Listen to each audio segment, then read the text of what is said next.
খুব ঘনিষ্ঠ বন্ধু ছিল দুদু মিয়া চেয়ারম্যানের সাথে, রোকন ভাই আমার সাথে বিশেষ করিয়া। এই চরমুখডোবা আসলে দুদু মিয়া আমাকে দুজনের ফোন না দিয়ে আসতো না। সেই পরিপ্রেক্ষিতে দুদু মিয়া রোকন ভাইরে ফোন দিল যে ভাই শুনলাম মনির ভাই অ্যাক্সিডেন্ট করছে কাউসার ভাইয়ের গাড়িটা জানি কোনো ক্ষতি না হয়, যত খরচপাতি যা কিছু আছে কাউসার ভাইয়া বহন করবে। তো গাড়িটা সাথে সাথে স্টপ করে দিছে।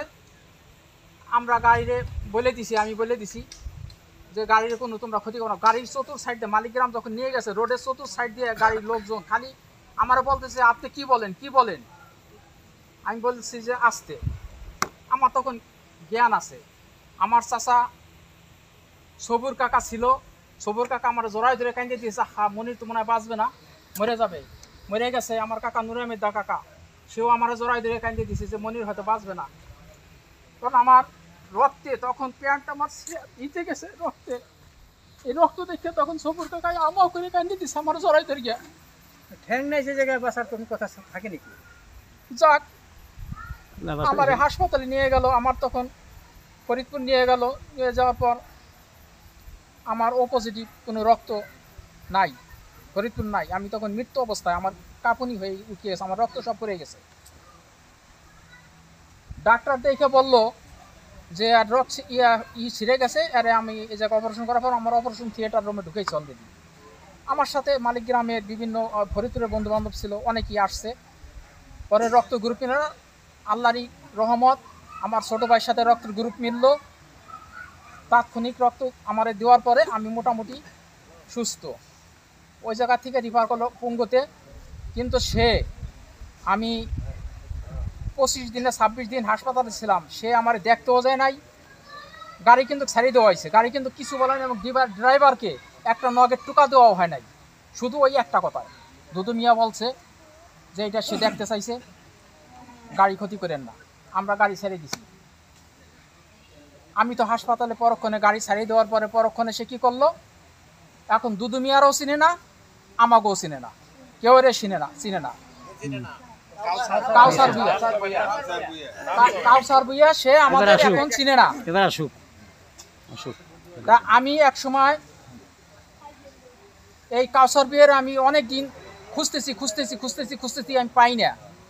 তারে পাইলাম হলো ওই শাহজাহান চেয়ারম্যানের বাড়ির ওই জায়গায় মিটিংয়ে। আমি তার নাম শুনছি, আমি দেখি নাই। তা আমি ওরে টার্গেট করে রাখছি। রোকন ভাই আমার সাথে ছিল শহীদ কাকা, এই যে সিরাজ কাকা ছোট ভাই শহীদ কাকা। এগো বললাম যে ও কোন হানতে বেড়ায় একটু খালি খেয়াল রাখেন। আমি আগেই মিটিং শেষ হওয়ার পর আমার মনে হয় সিকিম মামাও আছে, সিকিম মামাও দেখছে, ছিল তারা ভাই ছিল। আমি তারা আটকাই হেলাইছি, লাইয়া তারা আমি গালাগালি করতেছি, মানুষ চাক ঢালাইছে। খালি শুধু বলতে পারি নাই যে তোর পায়ের রক্তটা কাটমু, আমি তোর 5 লক্ষ টাকা দিব। এই কথা বলতে না বলতে পুলিশও চলে আসছে। মাঝখান থেকে ভিতর থেকে একজনের ধাক্কা দিয়ে বের করে দৌড়তে যাই আর রাস্তায় উঠে সে গাড়ি চালাই চলে গেছে। আপনারা পাই নাই। সিদ্দিক চেয়ারম্যান দূরের থেকে দাঁড়াই দেখছে যে ঘটনাটা কি। ওনার সাথে কলেজ লাইফের থেকে আমার সাথে খুব ভালো সম্পর্ক সিদ্দিক ভাইয়ের সাথে।